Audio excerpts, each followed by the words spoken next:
All right, it's looks like we're live. Looks like we're live on episode 33. How are you doing, sir? Good. How are you? I'm doing really well. Yeah, I'm excited. Got some cool stuff coming up this weekend. Um, I yeah, I'm looking forward to a conversation tonight. It's great having you back again for the show. I think this is like I Glad to think be you're part of back. like I the Fivers always, Club now. You're 5 times. yeah, I always feel like it's been a while until I've been on, and then I realize I think I've been on 4 or 5 times already. Yeah, So well, I mean, it's it's like good. I love the consistency. Well, I mean, it just comes down to well, I mean, good timing, good availability for everyone because we have a lot of other co-hosts and some can make it, some can't, and that's why I like having the variety there because we get different points of view, different perspectives, but we also have it open up to if anyone, a lot of the guys they watch the show live or afterwards and if they feel like they have second thoughts, we do a second thoughts video on that where they chime in their thoughts on it, whether they agreed with either of our takes on it or our voting or whatnot. In fact, one of the very first episode, we had three different people's perspectives on the script, and that was the script Madden, which we were talking a little bit about before the show, because David O. Russell is going to direct that screenplay, and it's going to star Nicolas Cage as John Madden. And every single listener who has been with the show from the beginning has way more information about this movie than anyone else in the YouTube space or social media space that's not in Hollywood working on the project. They got the advantage. You get that here on this show, and that's one of the reasons why I love doing this show and why I wanted to present this show to all you guys out there listening today. So that's a pretty cool thing, and it's not the only one. We have another script which name is escaping me right now that also is being put into production. So you have to go back onto the archives to check that out as well. And who knows, maybe this week's script that we read today might get made. There's something to that there. Um, so before Yeah, and we I loved when you pitched your idea for the show to me before when you were just getting hosts and stuff. I liked it because that was one of the things that you said was these scripts haven't been produced yet. So it's nice to read something and then see what happens with it and whether it gets out there or not and whether it gets made. So I think that's really cool having a kind of a preview, I guess, of stuff that might come out in the future. Yeah, it also gives you a better sort of metric as to whether or not the quality of this movie could be good or not. Because if the script really sung and you have the right creative team behind it, you're like, I could get really excited to this. Or if the script stunk, but then you find you have a really great creative team behind it, you're like, wow, this could be great. Or if the script is bad, you have a bad creative team, you're like, I know this is going to bomb. Or if the script is great, but you have a bad creative team, you're like, I don't know if this is going to bomb or not. So you've got all these variables, um, you know, you have all these variables coming in there to make you wonder like what is it going to be, but at least you've got a taste of the source. If that is your thing, if you like going to movies, if you like learning about the pop culture and what's being done in Hollywood, this is the only place really where you can find that. um, Now just Well, one. and if Madden makes it all the way through, I'd be very curious to see compare it to the script that you guys read, and Yeah. whether it actually stays the same all the way through, or if stuff changes during production, or if they rewrote it in the meantime, or whatever. I think it'd be interesting just to see that dynamic. Oh yeah, a total script for a script to screen comparison would be fantastic. Like that's kind of one of the end goals because you're going to have, I expect at least, I don't know, one script a year might end up being put into production and released, and that gives you that one show, that script to screen. How good did they stick the landing, execution, all that stuff, talking the spoilers for it as well. And one of the few places where you're going to get something like that. Now, before we fully get started, I do want to let all of my beautiful supporters out there, whether you're on YouTube or on Patreon, so Patreon has not made a change, but Apple has. iOS has made a change. And it's not going to affect. So if you signed up to Patreon through Apple, through iOS or something like that, you're fine. But if you're considering signing up and supporting me and this show on Patreon, uh, Apple is going to put a surcharge that neither myself nor Patreon gets if you sign up through their process. Like this is a notice that's gone out. I've got the preliminaries from Patreon. I'm going to get more details because I've requested more details to share with Patreons and people who would be interested in supporting. Basically, it's like just don't sign up through your phone. Just sign up on the web. You don't you're not going to get gouged by Apple's iOS terms of service, all that type of stuff. Apparently, it's going to be like $3 extra, but that all goes to Apple, and it doesn't go to support the show. It doesn't go to Patreon's fees or anything of that nature. Which I think that's kind of skeevy, but that's what apparently they're doing. If any of you guys are interested in supporting the show, you can do so through Patreon by like joining it through the web or another service like Android or what have you, if that's your thing, if you like doing it all on your phone. But other than that, the best part, really just watch the show, share it out. That's great as well. You can also throw in a super chat donation if you wish to. But again, there's no obligation. Just be here, have fun, listen, and share your thoughts, because we want to get those interactions as well. So I just want to make sure everyone is aware of that in case anything happens. I can say that Patreon has assured me that anyone who has already signed up via iOS will not have any changes to their pricing, because I'm not changing the pricing on Patreon for anything. I like keeping it at the low value base tier stuff of just $5 for your basics, and anything with more prestigious stuff is a little bit more, but you still get a lot. It's really just how much you want to support. And I appreciate everyone out there for supporting the show so far, especially for the Patreon and the 33 and future episodes that we'll be having as this show continues. So I really appreciate that all for you guys out there. With that being said, Raul, you ready to get started today? I am. All right. I am. I'm ready to talk about this script. All right, here we go. Welcome to Scripts on Saturdays, the only screenplay review show on the interwebs, discussing scripts both professional and amateur, circulating around Hollywood, giving you, the TV and movie-going audience, a behind-the-scenes and inside track on what writers are pushing and what producers are buying. I am your host, the Script Doctor, and joining me this week for the 5th time is Raul. Dude, I'm so happy to have you back, especially for this type of script. We've got a comedy from last year's 2023 Blacklist, The Getaway, placing number 23 out of the entire list with 14 votes, written by Mario Kypiranou and Becky Leigh. This is a husband and wife team, I believe, or at least a romantic partnership team. We've got this comedy here. So the log line is as follows. I meant to ask you before we get started, how many places are there with the Blacklist? It's between 70 and 80 screenplays a year. Okay. So 20-something is kind of middle of the pack then? So this is 23rd. So it'd be your top 25.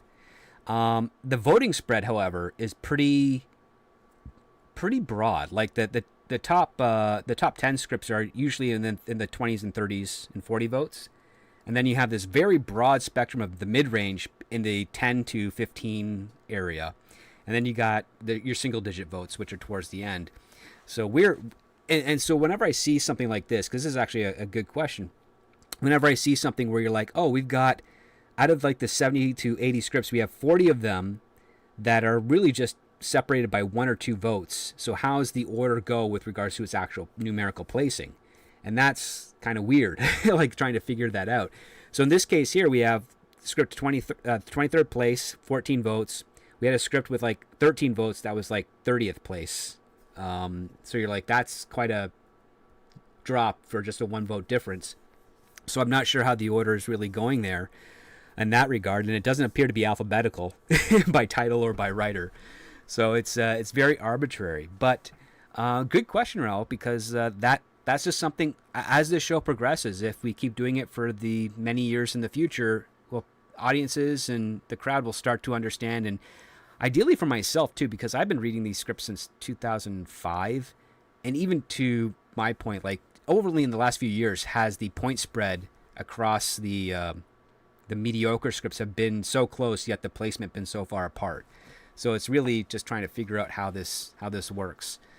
But yeah, with that being said, The Getaway logline goes as follows. A couple on the brink of divorce sets off on a romantic getaway to save their marriage.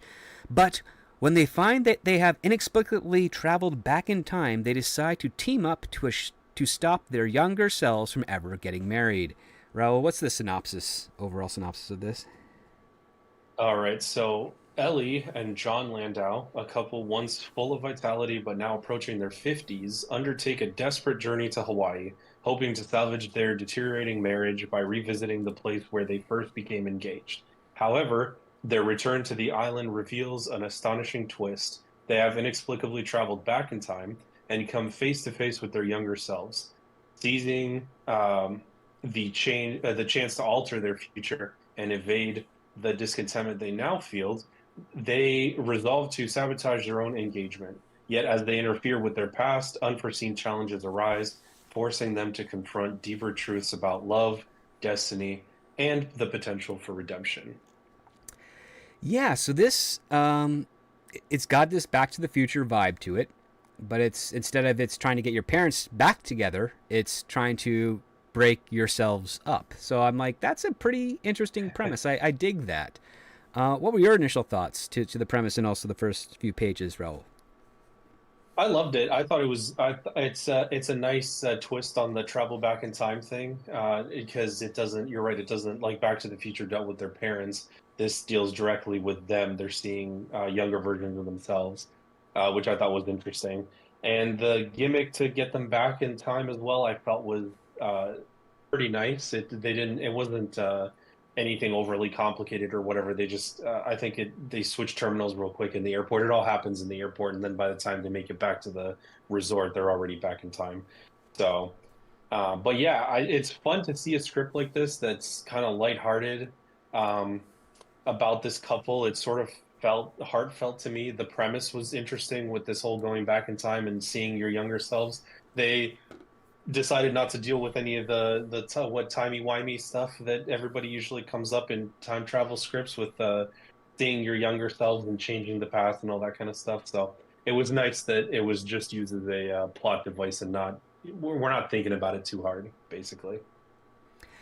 No, not really, but I liked the premise a lot because I'm thinking this is some good potential.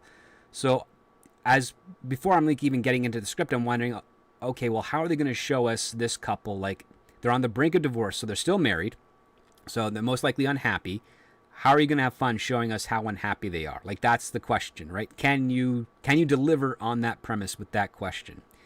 And the screenplay opens up, and it does actually a very smart thing. It starts very late into the story. So it opens up with them already on the airplane approaching their vacation spot, which is Hawaii. Ellie Landau is essentially the main character here. She's described as closing in on her 50s, yet when they introduce her husband John, it's like he's late 40s. It's like, okay, you're kind of are they the same age or are you just trying to make it on the female side of thing that her hitting 50 is way more significant than John being in his late 40s. But yeah, they're on the plane, and Ellie is looking through a photo album that kind of ends with with her being proposed to at the airport, which she remarks was like just like a '90s Hollywood romantic comedy. And she was so happy about that. And we figure out that this is her effort. Her effort is to try and recapture that passion, that love that she had with her husband before they got married by essentially like retracing old steps. So living in the past, that's her thing. And John is this type of guy who he's on his phone a lot because he's working and he's kind of very tech savvy. So he's the type of guy that's kind of living in the future. So we have these two dichotomies, these two different opposing perspectives. And I'm like, okay, this is a pretty good seed. So, Rel, share with us what is the gimmick that's going on in this plane scene that sort of sets the tone of this script? Between their relationship, you mean? Yeah, the relationships and what's going on, because like let's just set it up like there's a Mile High reference scene set piece that they're trying to Yeah. accomplish here. So share with the audience, please, a little bit of that. Yeah, and going back to what you were saying too, I like the dynamic between them here at the beginning because you're right, it kind of plops the reader right into the midst of their relationship. So he's just getting his laptop set up on the plane and obviously working. It doesn't come out till later that he actually didn't even take vacation for this. He's technically working remote. So it just goes to show their dynamic and their relationship even more. Um, Ellie, like you said, is just reminiscing about stuff. She's thinking that the way to get this relationship back on track is to literally revisit step for step everything they did on this vacation that they took when they were younger. And then yeah, so they're on the plane. They suddenly hear that the seatbelt light turns off, and so she's kind of looking to spice things up because she looks over at John, who is with his nose buried in his work and his laptop and his phone and everything. And obviously, her trying to get a romantic getaway. This is the kind of the beginning of it. The kind of and this dynamic comes up a lot more throughout the script, but sort of her maybe pushing a little bit to try to get this romance off the ground here. So yeah, there's a Mile High reference where they both try to get to the bathroom, and I like this one. This scene was kind of funny because they were both trying to get to the bathroom, and there was this old guy sitting next to them, who John starts, basically just like word vomiting next to, and Yeah. he's got headphones and he tries to take them out, and he's just like, "What do you want? What?" Yes, So I thought that John. was pretty funny. So John is something of like we figure out from here that John is he's not very ambitious. He's kind of self-conscious about his public image.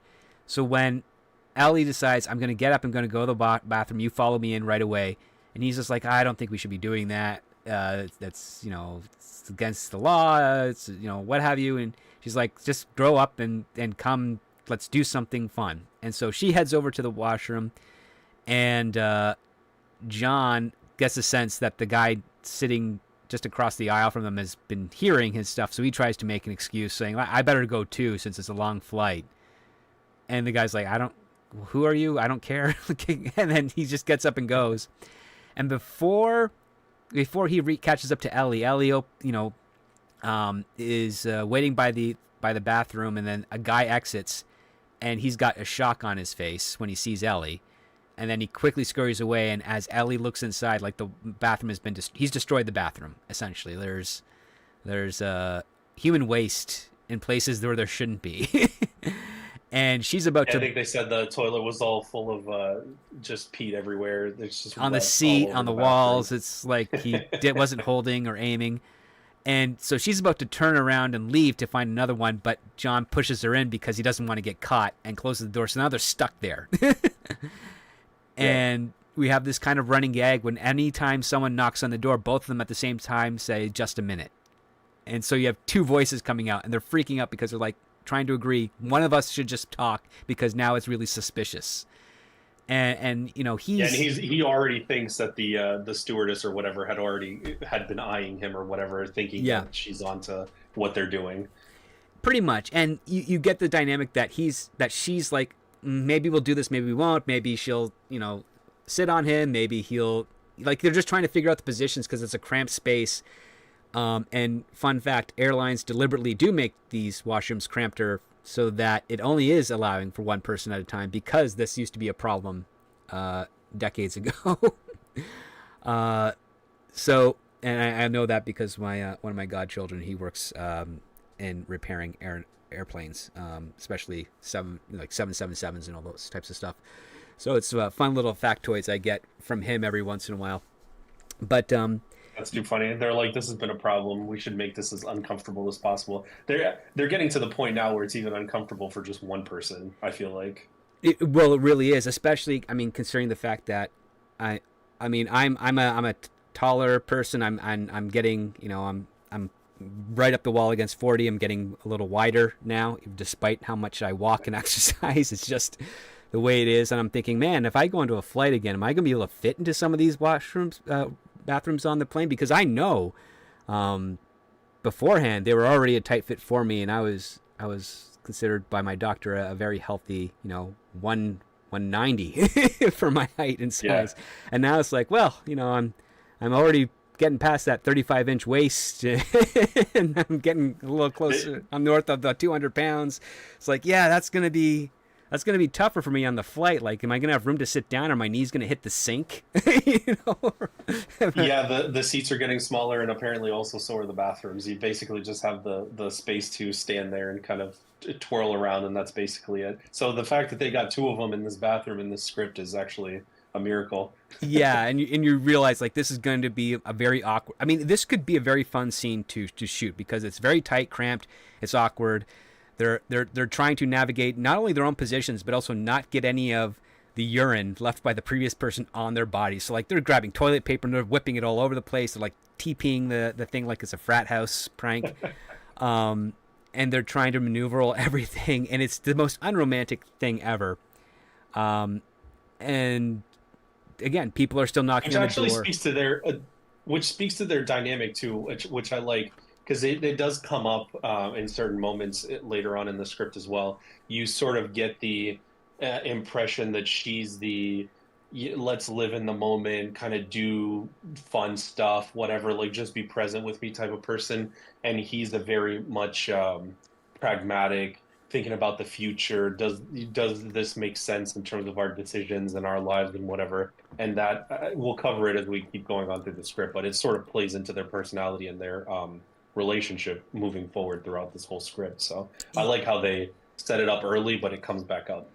Well, they keep it consistent, which is really helpful because I will say this: individually, these characters are quite well defined, and this scene kind of really gives you an understanding of that because it's not an easy situation to be in. They both go in the same goal, which is they want to have sex in the plane, join the Mile High Club. John's doing it to basically be a good husband to his wife. Ellie's doing it because she wants a little bit of a thrill and excitement and wants that magic of love that she had when she was younger with John to sort of be reignited. She's trying to reignite some sparks, and nothing is going right, to the point where the stewardess using the master key opens the bathroom door with them before they've even gotten to do anything. And what ends up happening is we do a smash cut to them at the airport. They've already deboarded or disembarked off the plane, and they're going to go get their luggage, and they're complaining over the fact, well, John's complaining over the fact that they just got an $800 fine for committing a federal felony or federal misdemeanor. And Ellie's like, relax, it's nothing. And he's like, no, that's a lot of money. I mean, it's expensive enough to fly out to Hawaii, and now we're $800 in the hole again. And as they're bickering, there is a Hawaiian woman, old Hawaiian woman in the background who notices this, and she decides to cast a spell of sorts. And this is all happening while another tourist group, a Hawaiian tourist group, is talking about this old story of a man who decided to go back in time to save his love in some capacity, so that it would exist in the present. And so that's kind of the dynamic that's going on here. It's playing off of apparently a Hawaiian story. I'm not familiar with it myself. Did not, unfortunately, have time to research it this week. But it's playing off of that, and the spell is now cast onto them. And the PA says, Mr. and Mrs. Landau, you can go to this gate to pick up your luggage. This is where it is. And I'm like, well, that's obviously nice. That never happens at an airport. They never tell you where you go to get your luggage. You get your tag, and you're like, this is where it's going to be, and you hope it ends up being there. You don't get anything over the PA for that, at least not in my experience. But then again, I haven't flown in 3.5 years due to the pandemic. So yeah, they travel through the tunnel all alone, which also is kind of weird for an airport, especially in Hawaii, that they'd be in an area that is pretty much deserted. And on the carousel there is their luggage, and they pick it up. And it's the only luggage there, and they're the only ones there. And as they head out, they start seeing some interesting things. John even remarks like how the place has not changed in what appears to be 25 odd years. So that's our first hint. What were some of the other hints that you picked up on, Raul? Well, they start. I think they walk outside, and there's '90s music playing throughout the airport or whatever. That was one of the things, right? They Yep. had like they had mentioned a couple of songs in there, which I don't. I mean, I wasn't super big into music in the '90s, but I just feel like there was more obvious picks than the songs that they had listed in the script for what denotes the '90s. I don't know how you felt about that, but I was looking up these songs, and I'm like, these are kind of random, huh? It's a little bit of a mixed bag because I will put it this way: before we get to the song stuff, the writers do make current day song suggestions to be playing while they're doing their setups, and I'm like, don't do that because you never know if you're going to get the rights to them. However, that's different from saying, "Hey, we need this song because it's very much a '90s song. It's a very big staple of the '90s." One of those songs, which I think they probably got right, was the Macarena, because that was unnecessarily Yeah. huge in the '90s, and it's literally like the mullet of 1990s. Like if you had a mullet in the 80s and you were a fan of the Macarena in the 90s, you are equally embarrassed for that. And if you happen to have a mullet in the 80s and were a fan of Macarena in the 90s, you are double embarrassed, because how could you get so obsessed with that? But that's apparently where it is. Like we're in, gosh, what would it be? 96 would be when the Macarena was at its peak. So we're like 32 years or so. Or 28 years or so, in the past. Yeah, and listen, no matter what they say, the 1990s is 10 years ago to me still, so I don't know. I mean, given the fact that there's so little of a cultural definition of the 21st century, yeah, it feels like, what was the last big cultural, style? What was the 1990s? Well, that didn't feel that long ago. I was just talking about this with my wife too. I was just telling her, I was like, nowadays, yeah, because we came across a similar thing where it was like, oh yeah, something is now 20 something years old or 30 years old or whatever. And I was saying the same thing. I was like, nowadays, from like the mid 2000s on, really, it hasn't felt like stuff has really progressed as drastically as the change from going to like the 70s to the 80s and the 80s to the 90s and the 90s into the 2000s, really. So yeah, just the I don't know why, for some reason all of the 2000s sort of blend together for me anyway. I think Mid 2000s or 2010s, I guess, to present. you're very right. I think it has to do with like the iPhone, because once the iPhone came in, that was like the biggest change, and then nothing ever replaced it or succeeded it in any of the same ways or dynamics since. So we've been stuck with that 2008 iPhone look, and Yeah, that's and almost a 20-year stuff like. is still yes, this stuff is still sort of it's changed as far as stuff has gotten thinner, and you have more wireless stuff and whatever. But as far as we're still using laptops, computers, cell phones, right? They're Fashion basically hasn't the same stuff. changed They've just much. Yeah. yeah, they've just added more glass to it. That's it. But other than that, we're still using the same thing that they were really was kind of starting to take off anyway in the 90s and the 2000s. So Yeah, it's basically we've decided this is going to be the style for our species for the rest of our yeah. until the universe dies of heat death. So I mean, yeah, it's a little sad in that regard, but it also, I mean, that's one of the things I kind of appreciate about this script is that you go back to the '90s and you see, oh, fashion is a bit more colorful. People are a bit more cavalier or candid with their language. There's less self-censorship and policing going Yeah. on with that. And And the one thing too that I was going to say is it solves a problem that I have with a lot of modern stuff nowadays is it gets rid of the cell phones and the texting and all that kind of stuff. Because even in this script, he mentions, which is part of going back to the 90s, that he has no cell phone reception at the resort. He keeps like trying to look around and he's like, oh, I got a ton of work to do. And I need to go back to he asked one of the waiters, I think, if they have Wi-Fi. And he's like, Wi-Fi? What's that? And he says, yeah, that probably hasn't come to the island yet or whatever. So yeah, it puts you back to simpler times. it does, and it forces them to kind of rely more on their own memory as opposed to being able to do anything else. Like they can't. I mean, there's a couple of gimmicks that come in later into play where having access to the internet would really be helpful to solve some of these problems, but they don't. Even though the internet kind of exists, but in such a limited capacity that John's iPhone just does not function on its services side of things. Like he could still probably play some apps that are downloaded on his phone that don't require an internet connection and all that stuff. But Google Notes, the Notepad, and all the calculator, compass, all that type of thing. But anything of use with regards to communications and email, yeah, it's not going to work out there. But what's funny is they don't pick up on this right away. They just think, okay, this is like a place that time forgot. Wonderful. They go to their hotel and they go to the reception desk, and the receptionist is on the same 90s big blocky 386 or 486 PC. And they say, Ellie and John Lando for our rooms 219, and the front desk operator's like, oh my god, this I'm sorry, but you already checked into this room. It's like, no, we just got here. It's like, well, apparently someone with the exact same names checked in like an hour or two ago. I'm like, well, that's weird. And so they're about to like freak out, but the front desk just says, no, we can offer you the penthouse, same rate. They kind of skipped the conflict that would have been fun here, because there was no way. Like, basically, it was just Ellie was just freaking out over the fact that they're trying to recreate magic, and I guess it played into the empathy of the receptionist to offer them a much better room on a different floor. And I'm like, that just felt too easy to me. For me, like, I wasn't expecting like a Beverly Hills Cop type of thing where they try to get a freer or better room. It just felt like wouldn't the hotel be like, there's nothing we can really do. I can book you another room that's available, but you still have to pay the price and all that other stuff. And instead, she just offers them, I offers you a comp on the penthouse. It's like that's too convenient.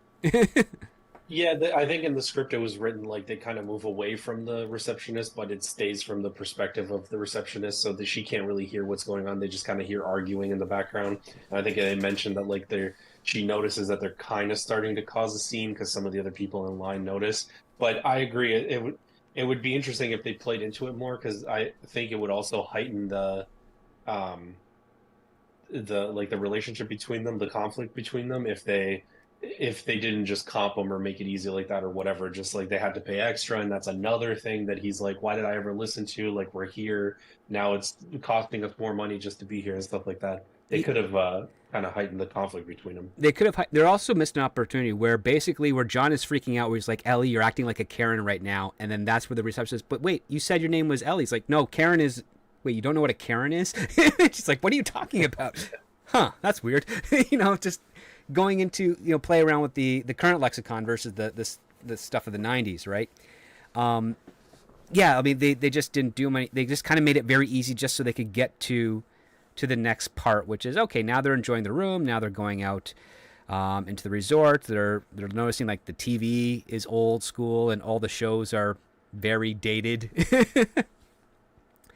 And it takes them a while because they go out to dinner and they have a nice evening, and then what ends up happening is Ellie catches a young couple that looks a lot like they did when they were here last, skinny dipping in the lake at night. And what was mixed about this is that it was essentially them recreating Jaws, and it was borderline cringe for me because John's like, younger John is saying, oh, there's sharks. He's like, just get in here. I'm like, well, wait a minute, that's a line from Jaws. Like, not the sharks part, but the whole, the girl beckoning the guy to get in. And yeah, it just felt weird that they would just crop a scene from obviously a much better movie, considering the fact they're very different genres and very different styles. But it was it was kind of weird that I saw that. But this script, Yeah, it played into their relationship, the same thing. Like, she's again the kind of fun loving one or whatever. But yeah, it beckons pretty closely to that scene anyway. Which I kind of wonder if they would have maybe played into that again, like you were talking about with like the wordplay in the prior scene with the receptionist. If that's something maybe they could lean into harder, if that makes the script more interesting, kind of seeing the future you versus past you and sort of playing into those things, and maybe what was popular at the time, or what was sort of in pop culture at the time or whatever. Maybe that would have it would kind of give it a throwback feel, sort of, instead of just lightly referencing some of these things. yeah, I think there needed to be a little bit more strength and confidence in that dynamic, because we do get that from Ellie, because after the receptionist, after they go to dinner and you find out there's no Wi-Fi and John complains about how he wants to work, Ellie just kind of comes out of left field and says, this isn't working. Like, you're not happy, I'm not happy. What are we doing anymore? We don't have much longer on this earth. Time is passing by. We never had kids. Why are we together? And John is kind of taken aback by this. He's like, what are you saying? You want to get a divorce? Because he's not really looking for that. And she, of course, tries to sidestep by saying, I don't know, whatever. I don't think this is our last try at being happy. And John is kind of like defeated by this, because this is not what he was expecting. And you kind of get a sense that obviously these two characters have not communicated enough with each other, despite the fact that they're the only two in their relationship. There's no children, there's no parents, there's nothing else getting in the way. And basically he's just like, oh my god, you want this to be over? And she's just like, yeah, that's it. And this comes in within the first 20 pages. Like, we get right into the whole, they've decided this is going to be their last, the last time they're going to spend together. They're going to, end their marriage. And then that's when they overhear their younger selves skinny dipping.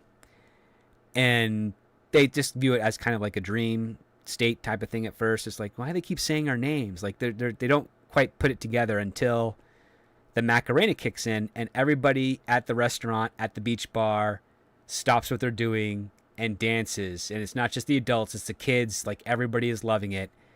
And this kind of feels like their holy crap moment, where they see a guy wearing a Bart Simpson t-shirt, says "Eat my shorts." There's another dude checking a beeper. And apparently there's another kid eating a bag of Wow chips. And apparently there was a some sort of debacle with that company, because I guess they were inadvertently poisoning people who ate that brand. That part escaped me, but it's like, holy cow, that's crazy. I think they do mentions like, the original Game Boys and people drinking Zima, which was never a good drink. I remember. Yeah, they do reference a couple of 90s stuff, and then I think one of the couples or whatever was recording with a big like RCA camcorder or whatever. Yeah, And big... yeah, so there's like a throwback there with the camcorders and the Bart Simpson, which you said as well. So they kind of finally start to realize that something's off, right? Yeah, because for the night they're like, okay, this is off. They don't know what's going on. They turn in. They wake up the next morning. Ellie finds their younger selves at the restaurant, which is below where their balcony is at their penthouse, and John is just flipping through the television, going from Jerry Springer to Fresh Prince of Bel-Air to the news of like O.J. Simpson offering a $500,000 reward to find his wife's murderer. And it's like, The OJ reference was funny. And I'm like, yeah, this is okay. We know mid 90s, 30 years in the past, 28 years in the past. And they basically come to terms with, well, we've traveled back in time. And John just doesn't know what to make of this. Ellie doesn't know what to make of this. They have no idea how this happened, that when it happened, how they noticed. I like the fact that they're in the dark on this, where they can't solve this problem. As far as they know, they're trapped here. And they also use their excuses, like when John says, like, how can we not have figured this out? And he's like, well, you're always on your phone, John. He's like, well, why didn't you notice it? Well, I'm always getting on your ass about you being on your phone, so I wasn't paying attention either. So I thought that was kind of funny how they were able to admit part of their flaws in that part of like, okay, this is how we establish that they know they're back in time and how they didn't notice. Boom, we cover that quickly, and I was actually quite impressed with the way that scene was quite easily handled, because it's not like they're going to have a Doc Brown coming in and tell them, hey, this is what happened, and if you want to go back, you just have to go do this. We don't get any of that. We are actually left in a mystery as to how do they get back to their own time, and what will they do when they do get back to their own time, or if they decide to stay here, what will they do if they decide to stay here? And it's funny because their character traits still play into the scene as well, which is nice to see. Where John is still the sort of pragmatic one, and I think at some point he gets sick by her saying that like they traveled back in time. I think he goes and throws up in the bathroom or something. Mm-hmm. It's the same thing. Like it's almost like he, because he's so pragmatic or whatever, he just thinks that they're gonna get out of here, and he's like, well, let's just go back home, kind of sweep this under the rug or whatever. Like, this isn't us. We just need to get back to what we were doing before, almost sort of ignoring the conversation that they had last night, that this relationship is over, right? Like they're not getting along and whatever. And they're still doing their typical like bickering and stuff like that, which I don't know. For some reason, like maybe because of the ending and how it ties together, I just sort of read into the scene as I was reading through it anyway, that this is sort of a misguided couple. I guess you could Yeah. see that it in the dialogue. It's kind of reflected that they still sort of have fun with each other. Like they take little jabs at each other and stuff like that, or at least that's how I'm visioning it in my mind. Hmm. Maybe it's not exactly written that way, but I guess I could see it play out on screen that way.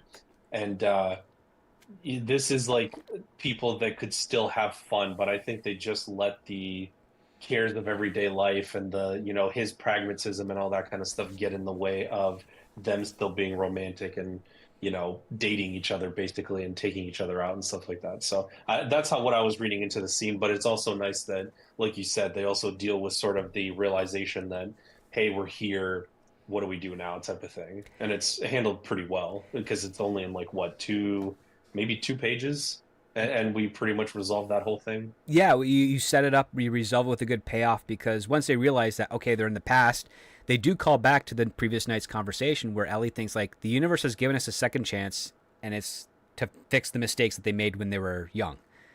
And John's like looking at this in a different life. He just wants this to end. He wants to go home. You get the subtext that he doesn't even want the divorce. He just wants to go back to the way things were before they did this. Excuse me, before they did this trip. And Ellie, Right. being the girl that's got, the woman that has a bunch of regrets, is like, no, like, we're not doing this. She's basically saying she's the instigator, saying we're going to break ourselves up so that we can find out what our real lives are supposed to be, because whatever this is that they have together, it's not fulfilling to her. She doesn't appreciate it, and she doesn't like it. And this goes into like a joke that comes a little bit later where John knows what his job is. Like he's into consulting and working on future tech and whatnot. And he says, Ellie, what do you do? And she's like, well, I'm a copywriter. Yeah, but what do you do? And she's going through all these various terms that don't actually have a meaning. And it's to the point where she's like, she can't even define her job. And that's why she hates it. And I know jobs like that, actually. I have a friend who did a job like that for a couple of years until he left. Yeah, he even says to her, I think, like, your job is so boring you don't even know how to describe it or something like that. And that's when she goes into her whole spiel of, well, it's a copywriter, but this and I don't know, this maybe, I don't know. And you get the sense that she feels directionless because whatever direction she wanted to take, she didn't take. And for whatever reason, we don't know exactly what that is. We also find out that John had actually planned on proposing several times on that trip, but always got cowardly about it. And that this is also happening at the same time as what's called a Future Fest, which is one of the secondary set pieces of this entire story, where in the original past, they went on this vacation because Ellie wanted John to pitch his idea for a new internet business at Future Fest that she thought was a great idea. And the idea is literally Amazon, but he calls it Poof. And the whole gimmick is that you order what you want online, and poof, within 2 weeks, it's there at your doorstep. And you don't have to go shopping. And this actually leads into something that was a big complaint that I know I experienced a lot in the 90s and even in the early 2000s, which is people didn't like going out to shop for things because of either the traffic or the lines or the bad customer service at the retailers. Like all those, and also just not being able to browse at your own time frame because you're restricted by store operating hours. So when Amazon came onto the play just for books, it was fantastic because you could literally go onto Amazon at 1 a.m. if you had a long day at work, like if you end up working nights or something, and you got home and you had nothing to do before your next shift, and everybody is still asleep.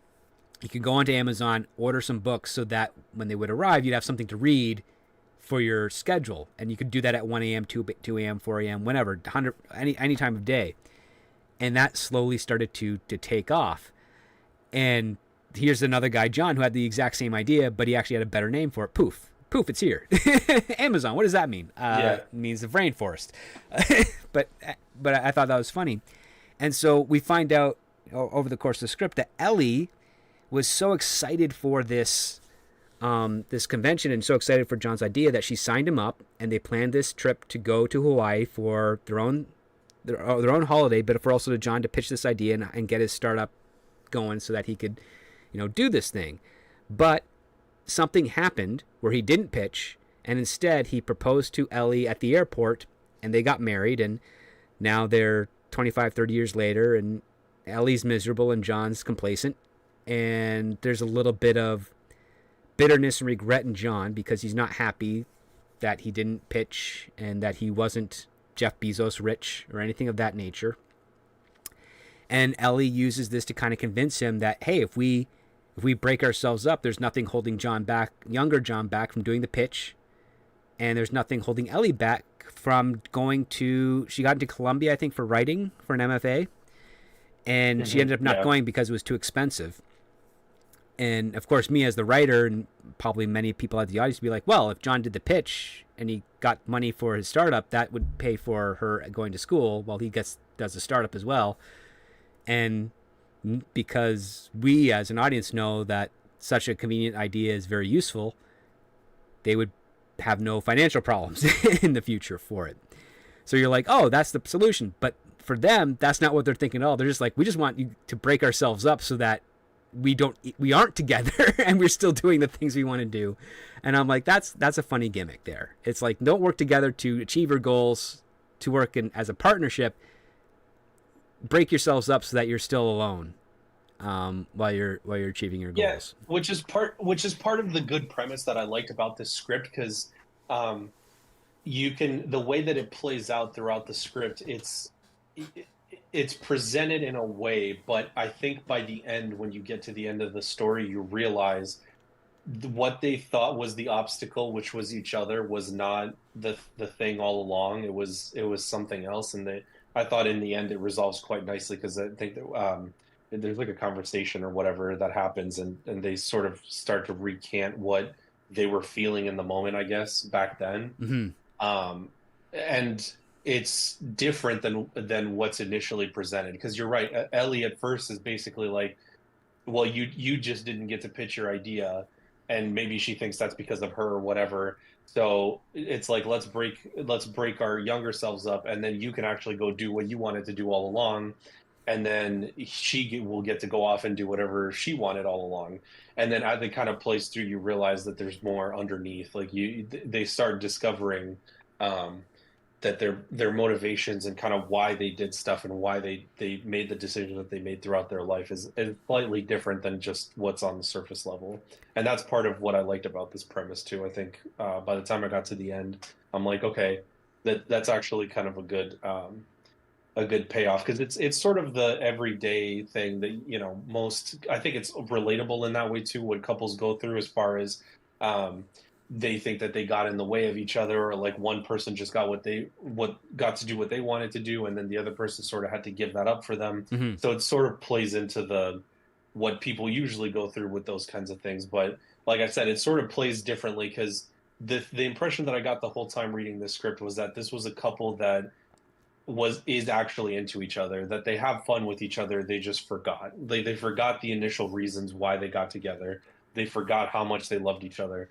And I think that pays off in the end, which is kind of what drew me to this at first. And the lightheartedness of the way that they handle it too, I think was good throughout the script. But that sort of underlying theme, I guess, is keep the relationship between the older them nice. It gives it like a direction to go in, I guess. It does, because it shows that they have a comfortability to being uncomfortable, because that's essentially what they are as an older couple, is like they're comfortable with their uncomfort, and Ellie doesn't like that anymore. So now she is trying to stir the pot in that regard, and John is reluctant to that. We find out that this is a habit of John's, so much so that when Ellie is plotting, okay, where do we break them up, and how do we do this? And he's like, well, you know, what they're planning on doing today, they go on that helicopter tour. And then as they're talking about, oh my God, yeah, the helicopter tour. God, remember that lady that kept on throwing up the Bloody Marys? And he's like, yeah, that was bad. In fact, if she didn't do that, I would have proposed to you because I had the ring. And she's like, wait, what? You didn't plan on proposing to me at the airport? It's like, no, I actually was ready to do it there on the helicopter, because, you know, the background, the scenery, all that type of stuff, it would have been really romantic. She's like, well, why didn't you? Well, you know, the Bloody Mary lady threw up. So what they do is they're like, okay, well, let's get them off that helicopter we're going to still prevent younger John from proposing, but we're going to insert ourselves so that we can make sure he never proposes while they're on this trip. So they go down and to do the helicopter tour as well, and Ellie, finds her younger self and remarks like, "Hey, you don't want to go on that helicopter. Take a look at her. She's drunk as a stupor. She doesn't know what she's doing. She's probably going to make this a horrible thing." She's like, "Come with us to this helicopter." And Ellie's like, "Yeah." Younger Ellie's like, "Okay, yeah, fine, we go." And so we have the two couples on this one helicopter. They go up there, and that's when Ellie starts talking about how she caught their younger selves skinny dipping, and it's this very awkward thing. And I'm like, I only in my 30s have I been in situations like this where my girlfriend would just start word vomiting things to another couple. That is not, I mean, it's not rude, but it's also not appropriate to just say these things out loud. And it's funny because both of them keep making it worse by saying stuff, and a lot of times John is like, "Why would you say that? Like, why would you put that thought in her head or whatever?" Which was funny. And I guess too I don't know if we talked about it or mentioned it, but I like the fact that how they find out what they're doing each day is the photo album that kind of comes back as the thing from the beginning where she's looking through her scrapbook, and they have like I don't know, pictures or Polaroids or whatever they said it was, and one of them was this Polaroid from this helicopter tour that they took. So they're like, "Oh yeah, remember like this day we do this," and then as it goes on through the script, it's like, "Oh, remember this was the next thing that we did." yeah. Yeah, and then sorry, go ahead. No, well, this gets into like the silliness is like the pilot of the helicopter is like, "Hey, do you want the doors open or closed?" They're both safe, but the open one gets you better scenery. And of course, John is like, "No, you can close it." And then the other, both Ellies are like, "No, open it." So the pilot's like, "We're opening it for the ladies." And this is a good setup because now that they're flying, they should technically barely be able to hear each other as they're talking, but they're talking as best they can. Ellie's doing this embarrassing thing. John is freaking out, and then all of a sudden, they see the other helicopter, like quite a distance away from them, but they see the drunken Bloody Mary lady vomit out of the window of the helicopter. And apparently, the gust of winds don't cause the vomit to just drop directly down, but kind of circulate and like head towards the other helicopter. And the pilot is screaming at older John to close the door, and John just can't seem to do it for whatever reason. He's either can't reach, or when he's trying to get it, he's just too nervous. And it's like everybody's telling him, close the door. And here I am as wondering, like, you're the pilot. Why don't you just fly higher or lower to get out of the way? Instead, just put it all on John. But and he's petrified because I think in the beginning before they take off, the guy's like, "Yeah, just don't look down." And so I think there's like this fear of heights that plays into it too. So he goes to grab the door, and obviously he's looking down. I think that he's was looking part of the down. Script. They said like he's still strapped in, but he doesn't trust He's like mortified. Yeah, he's still strapped down to the seatbelt, but he doesn't trust it either. So he's freaking out. And the pilot's saying, "Just pull the latch; it'll close on its own." And he can't do it. And then what we get is the splat. All of that covers all of them, including the pilot, and he's blinded for a second, and then the helicopter kind of takes a dive until the pilot cleans his lenses and then re-levels himself. And which I don't know why physical comedy or whatever, I don't know, just gets me. The gags, I was laughing when I was reading the script. I was like, that's a pretty funny gag because and we sort of talked about this before the show too, but it plays into this sort of inevitability of what's going to happen because they were talking about the lady that ruined the helicopter ride the first time, except that time, like you said, she threw up all over their helicopter because they were in the other helicopter, and now that they've interfered, they go into this other one. Well, guess what, same thing happens, and it's now they get to see it from another perspective because young John keeps reaching into his pocket and he's like, oh, every time he does, they like nudge each other and they're like, look, he's going for the ring, do something. And this lady anyway ends up vomiting and does what they couldn't anyway. But it was funny because the vomit ruined their first time around, and then it ruined it this time around too. So it's sort of and that carries on through some of the other hijinks or whatever that they go through. That it's sort of this inevitability of reliving sort of these events that they went through the first time around, which I Yeah, thought was which and is interesting. with a slightly varied execution of the tragedy. Um, Yeah, and it's also kind of funny because you've got this moment where John, older John, is looking at younger Ellie, and he's got a fondness in his eyes to her then. And what's funny is that the way it's kind of described, older Ellie and younger Ellie, the only difference between them is like age and like a few pounds. Like there's not a whole lot going on there. Um, but I have this one note, which is because after the helicopter, they return to their rooms. John's in the washroom, cleaning off the Bloody Mary puke on the sink, and then Ellie's in the shower trying to get it out of her hair and everything, and she's having difficulty, and she asks John to come in the shower and get her back and all that stuff, and John is in the shower with his wife, and he's turned on by her, and it's her, but Ellie is thinking, no, you're picturing the other girl, and he's like, it's still you. And I thought, this is kind of authentic. I can totally see a woman being jealous of her younger self if they ever met each other, yeah, completely forgetting the fact that, the husband. So this is something that maybe you and I could probably relate to a little bit. It's difficult for some women to understand, but sometimes when you're in love with the woman that you are with, you see them as that pretty much for the entirety of the duration. You don't notice any of the subtle differences or changes because you're still in that mindset. And even though you can acknowledge, okay, sure, you're yes, we're definitely getting older, but you still have, essentially love goggles on to a point.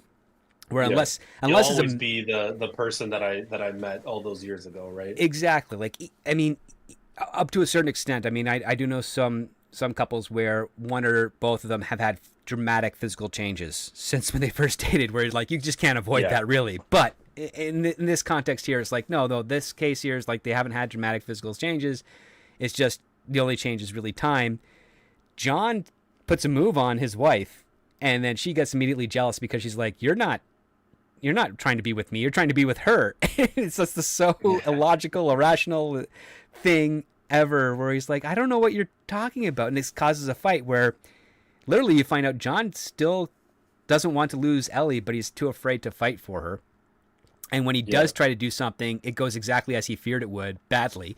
So he's got a reinforcement of why he's always apprehensive. And they get into they just get into this fight, and it's hysterical. It's a very funny. It's a brief argument because basically Ellie's like saying, "I saw you checking her out." It's like, checking younger you out. It's still you. It's just like, it's not me. The whole problem, and you're not attracted to me anymore. He's like, I'm in a shower with you right now. yeah.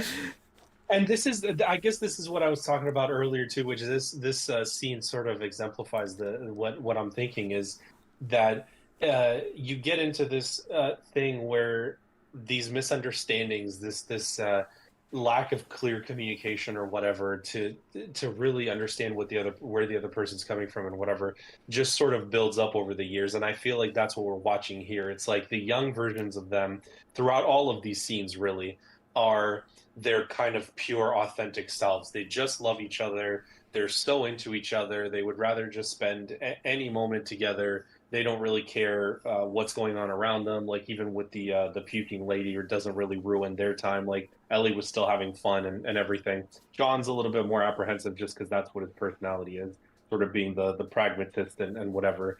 But you can see how they love each other very much and they want to be with each other. But sort of the misunderstandings and the miscommunications over the years just sort of get in the way to the point where they become sort of they're constantly misinterpreting what the other person's trying to do or whatever, which clearly gets in the way of their relationship. And this shower scene is one of the things that exemplifies that, I feel like, for me.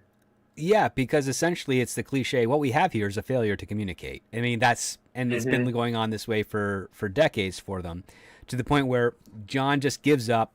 He's like, I'm going to the bar. She's like, oh, you're just going to go to the bar. He's like, yeah, why not? We're not together, I guess, anymore. You want to break us up. So I'm going to go to the bar. And he gets wasted. And all he's doing, talking to the bartender, is like, I invented Amazon. He's like, what's Amazon? He's like, oh, the future. It's everything you ever wanted delivered to your home. Groceries, tools, toilet paper. You never have to go to a store again. Just order online and poof, you have it at home same day. And bartender's like, yeah, that's really impressive. I hate going shopping. Everyone does. Yeah. And the bartender's telling him, when he goes by the conference or whatever, they hear a guy pitching Laserdisc, and I was like, oh my god, that's a throwback, huh? oh yeah, he said all the information will be at your fingertips on Laserdisc, and everybody's like, ooh, and John's just like, nah.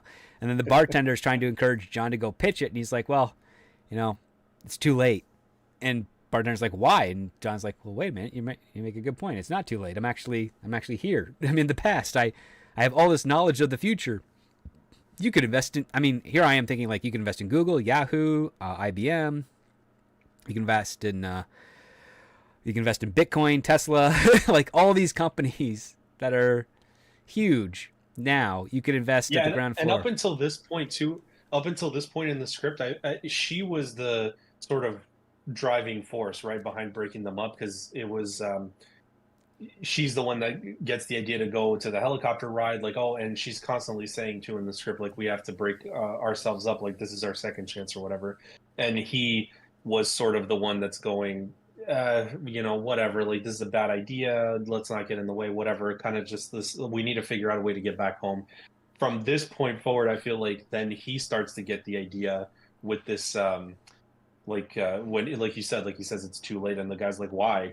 And then he realizes like none of this stuff has been invented yet, and from then on he sort of gets the motivation now to go, okay, let me get in young John's head to go do this, because this is what he thinks is going to make them happy, right? Yep. And this sort of sets him on that path now, so he has the motivation to try to I guess befriend them or whatever, and get this idea planted in his head.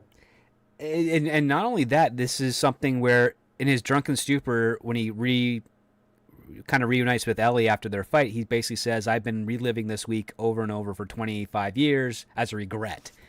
And that's a big blow to her, because she's like, this is the week you proposed to me. This is the week I wanted to remake. And it's the most regretful week of your life. And he's like, yeah, pretty much, because I didn't pitch, and I should have.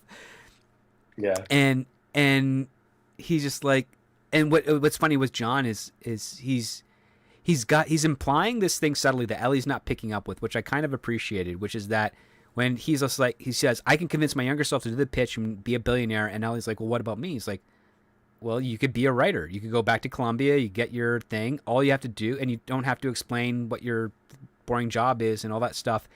But he's basically saying like John would pay for it. Younger John would pay for it if he pulls this off. And she just doesn't calculate that. And they just get into their own little fight again until they come to the realization, like, you know what? Screw it. We're going to do this somehow. We're going to break ourselves up so that John can do the pitch and I can go to school. And they realize, like, they have to remember, well, where do we go?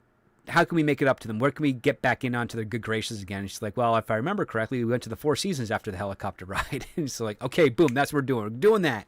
And they go there, and they obviously can't use their normal names, their real names. So they introduce themselves. John goes under the name Barack Obama. Which that kind of works, and Ellie goes under the name of, this one is escaped me. It's an author. Judy. I don't remember what the last name is, but Judy, I know, is the first name. Yes, it's. Hold on a second. Let me see here if I can find it in the script.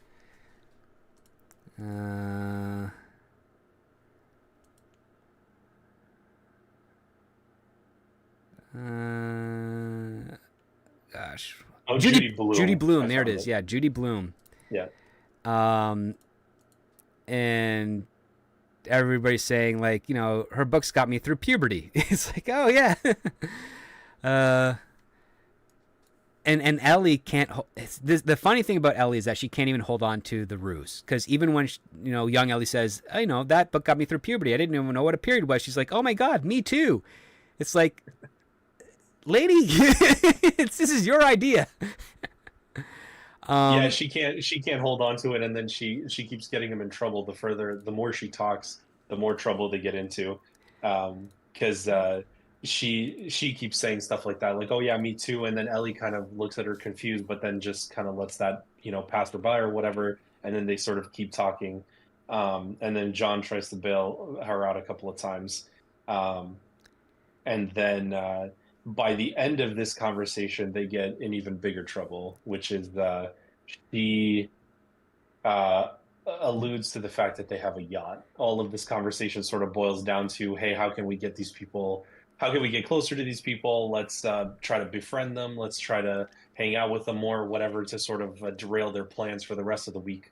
And so she sort of invites them on their make-believe yacht that they have, because they try to play it off like they're billionaires. Like he says, young John, I think, gets into it and says he's a venture capitalist, Yep. which obviously appeals to young John, because he's trying to pitch this idea, which obviously he doesn't know his idea.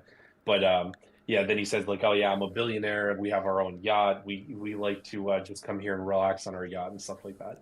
And I think the Ellies again get too overzealous and too excited about it. And she's like, yeah, come with us, just chill with us. Whatever you have planned for tomorrow, just come chill with us on our yacht tomorrow.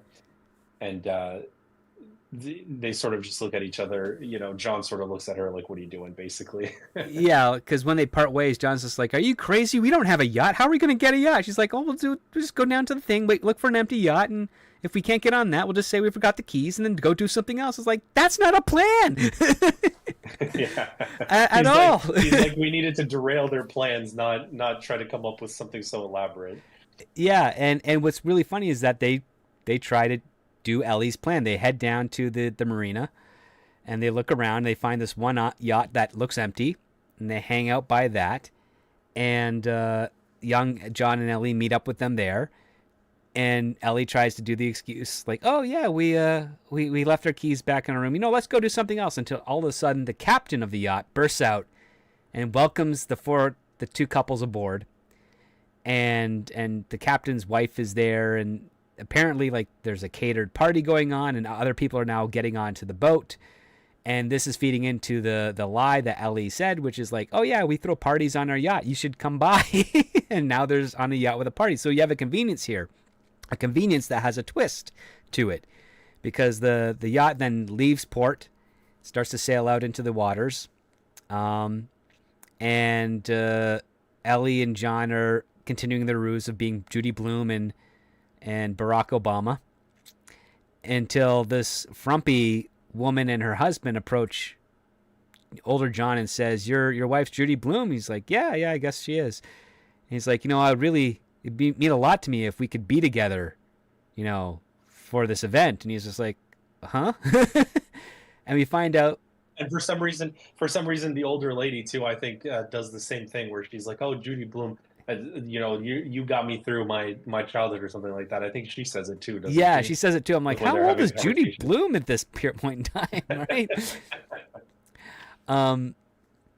And what's funny is that this is slowly setting up to the fact that, yeah, it looks like John is going to do a proposal on this yacht.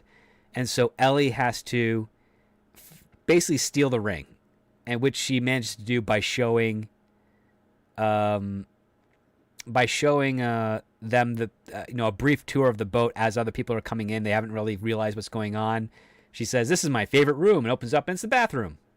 And she's like, it's so relaxing and calming in here. And young John and Ellie are kind of confused. And John says, yeah, Judy's got Crohn's disease, so that's why she likes this thing relaxing. But anyway, she manages to steal the ring. And before they can start laying their own little ideas to get young John and Ellie into a fight and break up, that's when the frumpy couple approaches John and basically implies that they want to swing with him and his wife. Yeah. And it's funny though, because the older couple is trying to do or sort of trying to do the same thing that they were trying to do at the beginning of the script, right? They kind of get into this. The old guy starts talking to John and starts saying like, "Well, this is sort of the last recourse for our marriage or whatever," trying to save the relationship, and uh, she's talking to Ellie at the same time or whatever. So they're trying to rekindle their relationship too, almost as a older version of what they could become, I suppose. So Yeah. it sort of plays off that idea anyway. And instead of recapturing the magic of their youth, they're like, no, no, what we need to do is you have to start sleeping with other people. I'm like, that's your biggest red Yeah. flag. Yeah. And then the captain kind of makes a speech and basically says, let's get the orgy started. And that's when Ellie and John are freaking out because everyone starts immediately disrobing and just going at it. And they are trying to get away until one woman grabs John's hand and just won't let go while she's being made love to by another person. And Ellie is freaking out and is like, let's let go of her hand. He's like, I can't. She won't release me. She's hanging on to me. and he can't pry himself off. And then Ellie's gets involved, and then they struggle. And then the captain freaks out the fact that they're not participating and that it's his boat. And so then they are looking elsewhere for their younger selves, and they see the younger selves are having a fight on the other side of the boat, and they haven't realized that there's an orgy going on. And then they're like, oh, we are stuck here because we're seeing the result of what they want to happen elsewhere, but they don't want to stay here and get involved in whatever the heck this is. And so they're trying to figure out what to do. And when they do eventually get away, as they approach young Ellie and John, they find that they have kind of made up, and they start making out again. And they're like, we have to get off this boat. And, and they said there's a fire. And they convinced them to like jump off. And then they swim back to shore. Yeah, because in the meantime, the captain's getting more and more pissed that these people are like. I think he says like, "There's always one couple or whatever every year, and I'm just trying to enjoy this." And he's like, his wife comes up to him and he's like, "He worked so hard, you're stressing him out." And then This so is what they he get into needs. like Yeah. this big argument as they're watching their younger selves sort of make up or whatever. And then they sort of catch back up with each other. And by that point, the captain has sticked his bodyguards onto these people to try to get them off the boat. Pretty much. And so they leap off the boat, they swim back to shore, and John calls out older John saying, wait, there wasn't a fire there. He's like, nope, this was all a test just to see if you were committed to taking the leap. And that's what you got to do when it comes to your pitch on Sunday over at Future Fest. You got to take that leap, boy. And he gets a little intense with this. And this is the other part too. Like, this is where part of the script changes in tone a little bit. And that's where John becomes way more intense against his younger self, to the point that he's actually intimidating his younger self, preventing him from wanting to do the pitch. And it ends up creating the result that Ellie wants, where John and younger John and younger Ellie kind of have this big fight, and looks like they've broken up. And Ellie's happy, and John is confused about whether or not he's happy. And they don't really know exactly what to do at this point, but what ends up happening is, in order to further solidify it, older John and older Ellie kind of have another argument where older John says, you know what, I'm going to go sleep with your younger self. She's like, she won't be interested in you. She's like, listen, I'm an old man. I may be an old man, but I'm distinguished and I'm sexy. And as far as she knows, I'm a billionaire. I can make this work. And you can't do that to me. And she's just like, well, you know what? I think I can. And so now they have this competition where they're going to go try and sleep with their younger counterparts. And Ellie's... because all the stuff that they'd been doing so far wasn't working. And then I think they had like a conversation back at their room, which was like, what nothing would have made me break up with you or whatever. Like, the only thing is I just wanted to be with you or whatever. And it's kind of, and then she goes, well, cheating, that's the only thing. Like, I don't think I could have gotten past that or whatever. Yep. So then when they start having this argument again, it gets into his head that like, okay, this is the only way now. Like, all of our plans have sort of gone awry. This is the only way to get back to breaking us up and throw a big enough wrench in there that, things go sideways. So he decides that this is his plan now.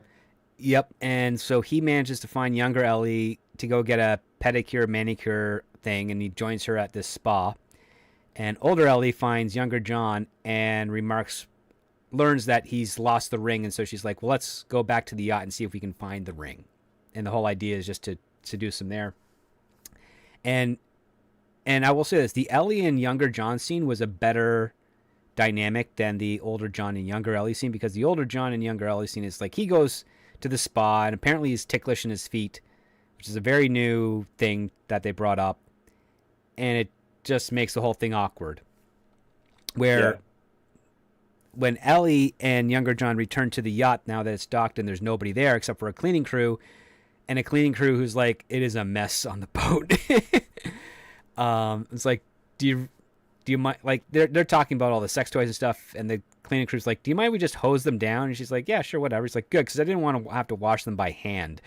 And I'm like, I oh, watched them all individually. that's pretty gross. But you know, Ellie learns from younger John how much he loves Ellie and depends on her and everything, and how much he's willing to sacrifice for her. And Ellie's just like, well, where is this of my husband? Or not only that, does she ask, where was this type of stuff from my husband? She's also asking, like, how did she never know this about her husband? And you know, the implication is that, well, she's never really talked to him like this before. Like, it's never been about each other. It's just been about their dreams, their goals. Like, they're always looking off to the horizon as opposed to looking at each other in the moment. Yeah, and they both clearly have different interpretations of what happened. And I think this is where it starts becoming clear when they get to spend the day with their younger selves and sort of realize, well, more so on her end, like you said, that um, this is the way that he actually feels about her. And she's kind of thrown aback by like, oh, I never knew this about you or whatever. Like, I never knew you felt this way.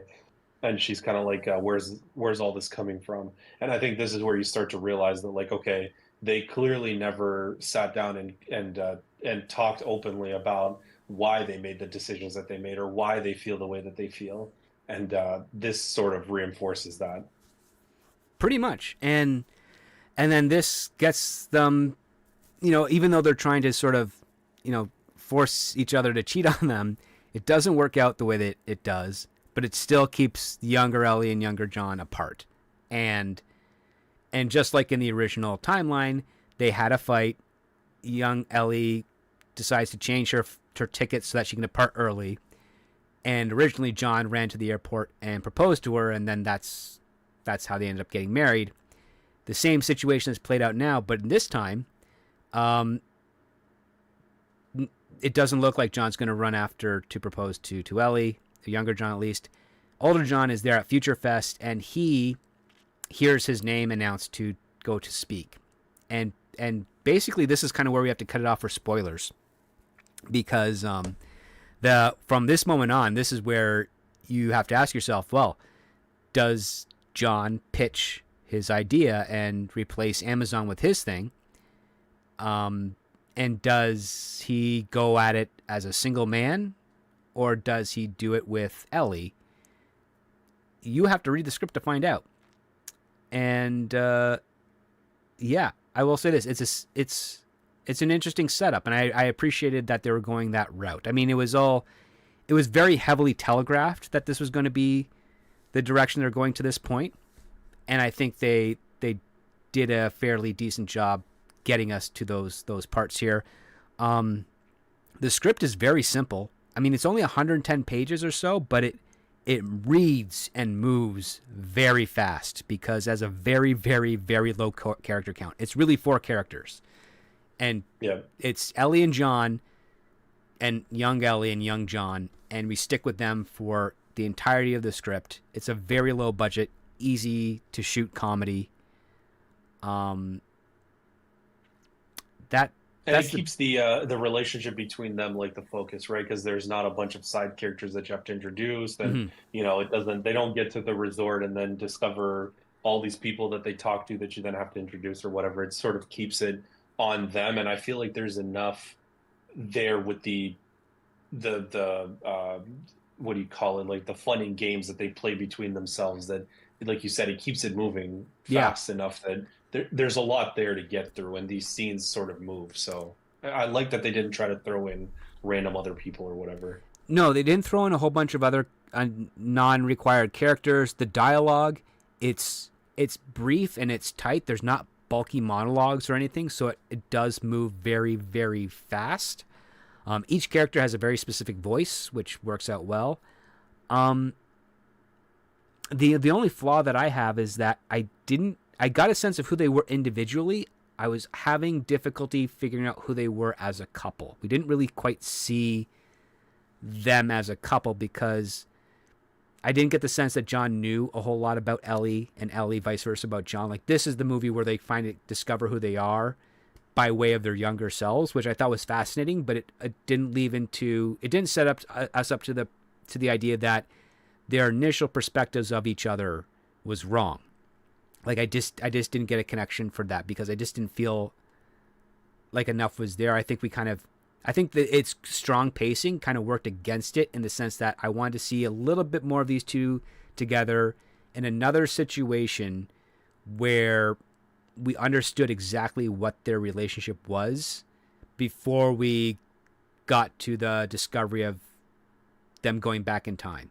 Like, just need that one extra step. Kind of like how you get, like in Back to the Future, you get two scenes between Marty and his dad. The first one is when he sees his dad talking with Biff after Biff crashed his car and being told the dynamic that he's got to give him enough time to do his work for him so that he can rewrite it in his own handwriting or retype it or whatever. And then the next part is George and Lorraine, and George is completely disinterested in him watching his wife watching the television, and the wife is showing regret and sadness and sorrow. And we understand that there's a huge disconnect with their relationship, and the fact is that George is just going through the motions, and Lorraine is on the regret side of things. In this script, all we get is the airplane scene, and then it's now the observation. It's the airplane scene, them talking about the airplane scene that we just saw, and then the observation that they're not in the present anymore, and then we don't get that extra sense. It's a little compressed, at least in my opinion. I think they could have expanded that a little bit and not lost anything, because again, the pacing is so quick that another 2 pages of just them being them, with where the conflict is more between themselves instead of the external stuff, because a lot of the conflict that they have is more so external. It's, they want to go join the Mile High Club. Well, the external conflict is that the bathroom they chose is filthy and disgusting, and now people are knocking on them, and then the stewardess interrupts them. So it's not a conflict between themselves. It's them versus the world. Then the commentary on that followed up by, now they're in another time frame. Well, it's not a conflict between themselves. It's a conflict between them versus the external world. And I'm like, I think we needed a proper scene early on of a conflict between them that wasn't incited by the external world, so that we could actually understand either how far apart they are or how much they misunderstand each other, so that you feel for them. Because this, usually in a romantic comedy, the goal is you want the main characters to end up together. And this one here, they try to spin it on its head by saying you want the main characters to be apart. Well, I felt like we needed one extra scene to really solidify that perspective from the audience, so that they could get on board with, yes, we want these two to be apart. And and I feel like there was a couple of opportunities they had to do that, because they did have a couple of scenes between them, but the dialogue felt more so just as an opportunity to move the story forward or whatever, kind of like throw us into the next conflict, than it did between actually opening up the relationship between the two of them. So as far as, I mean, there is space, and like you said, this is a pretty tight script and it moves fairly fast. So I think even adding a couple of pages in, I don't know, say even the hotel scene, when they get back to the hotel in the middle of their week there, that might even be a good spot, and just adding a couple of pages of dialogue between them and sort of them talking about the relationship might help out, then moving into the second half of the script, right? Yeah, because I feel like there's a moment where, if after the dinner scene, when they see what they think is their younger self skinny dipping, if they tried to actually end it off as like a romantic night before realizing they're in the 90s and Ellie's just not in the mood. Like John does the one thing where he's like, hey, you know, we're here. Let's, you know, we're in a hotel room. It's it's a penthouse. It's a better room. It's got a beautiful vista. He holds her close and he tries to, you know, seduce her. And she's just like, no, I can't. And it's like, oh, there's something different. Like there's the conflict, right? Like she was all game for it during the plane ride. But now that they're in a more controlled setting, she's not interested. And like, there's a flaw. There's something that we can get inside with Ellie because that's sort of shows the relationship. She wants the excitement. She doesn't necessarily want the love. And I'm like, that's a good conflict to explore. And that I think there's something there for it because if she's distracted by the fact that number one, it's not as exciting as it was with regards to the younger selves when they skinny dipped back in the 90s, and she's dwelling on that, and she comes up with another idea. It's like, let's do it in the elevator maybe or something. He's like, no, why are we doing that? I want to pay another $800 fine. You know, like there's your conflict because then we start getting into a habit of exactly who these people are before they realize where they are and what opportunities they have ahead of them. That I felt was kind of what was missing. So yeah, that I mean, that's pretty much it on my side of things. Any extra stuff you want to address, Raul, before we get to the voting? No, I think you pretty much got it all. I agree with you. I think that there's just a little bit more opportunity to flesh out the older couple. Mm-hmm. Because there is that sort of missing piece. They move through it very fast, and I like the relationship between them when they actually get into the external conflict stuff.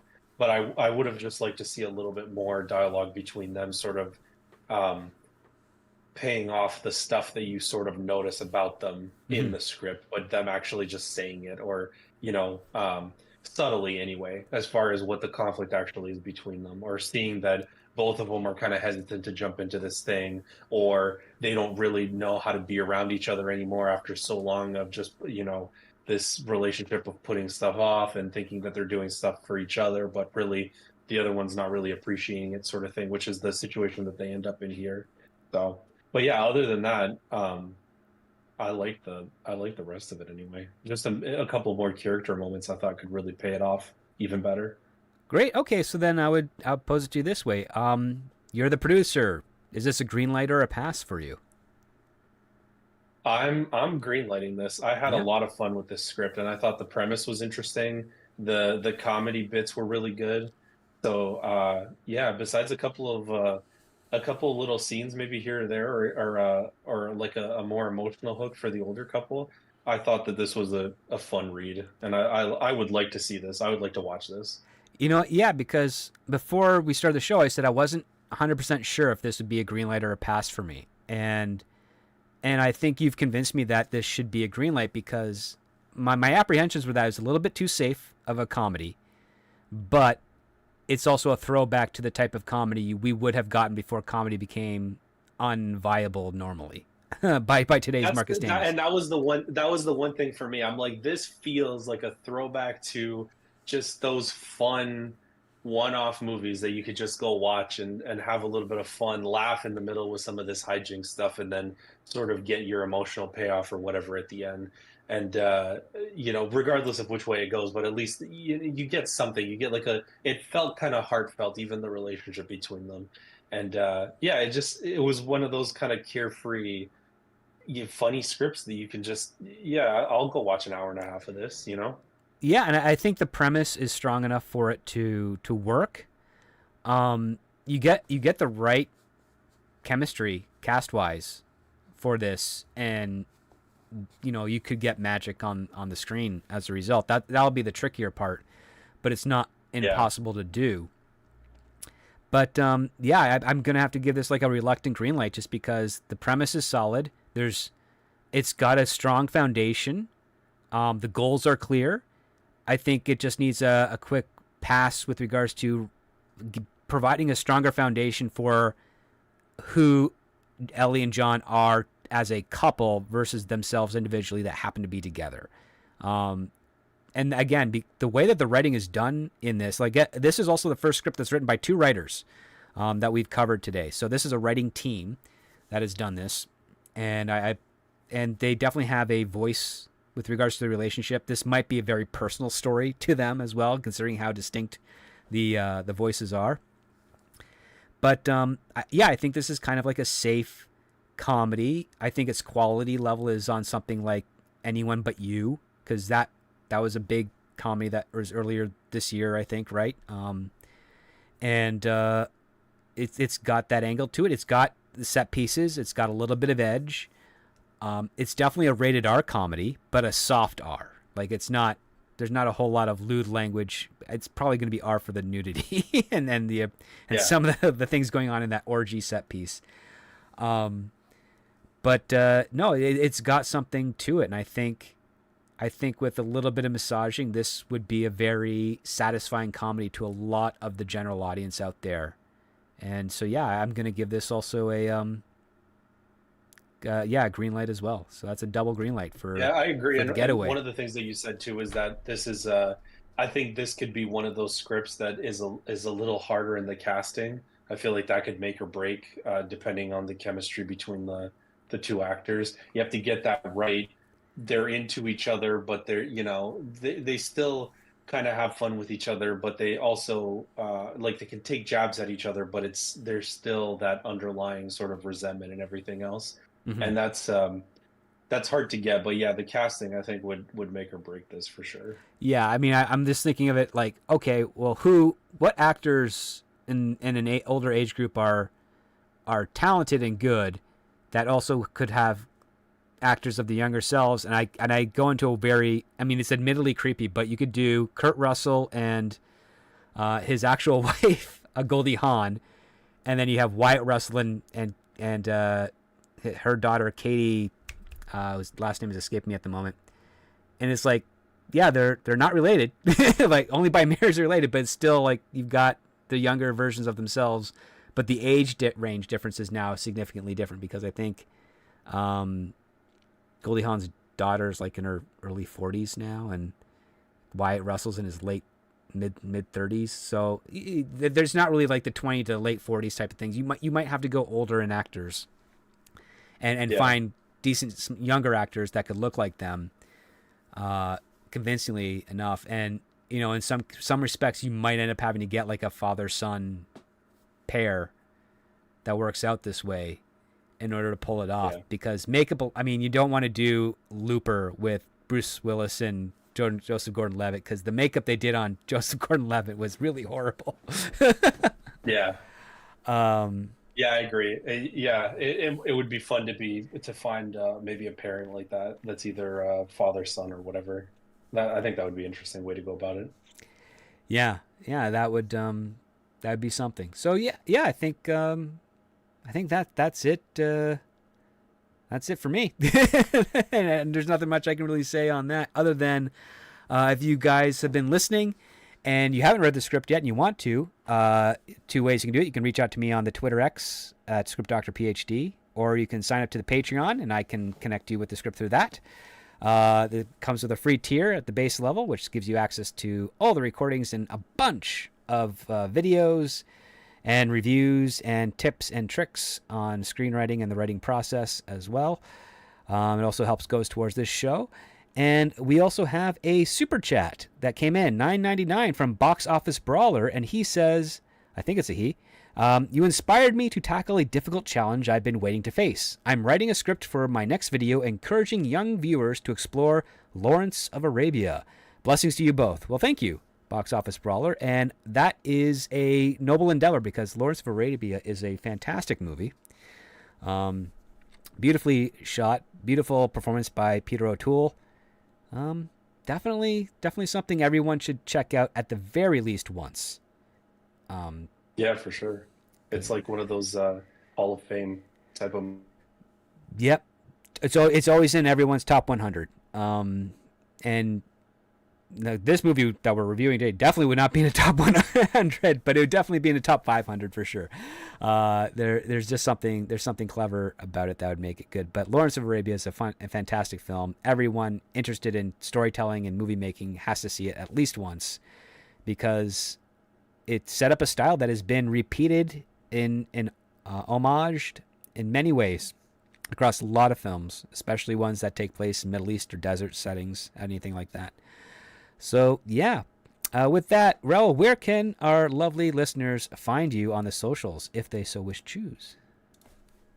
I'm Raul and you pretty much on everything, and I'm sure the links or whatever will be below or in the chat. So if you guys check me out, all things filmmaking, here on YouTube and Instagram and X as well. I'm pretty sure same handle everywhere. So Yep, that'll be in the description of this video, and you can follow Raul with all of his cool insights and find out what he is going to be doing next. Again, all of our socials are available for you all to check out. We strongly encourage it.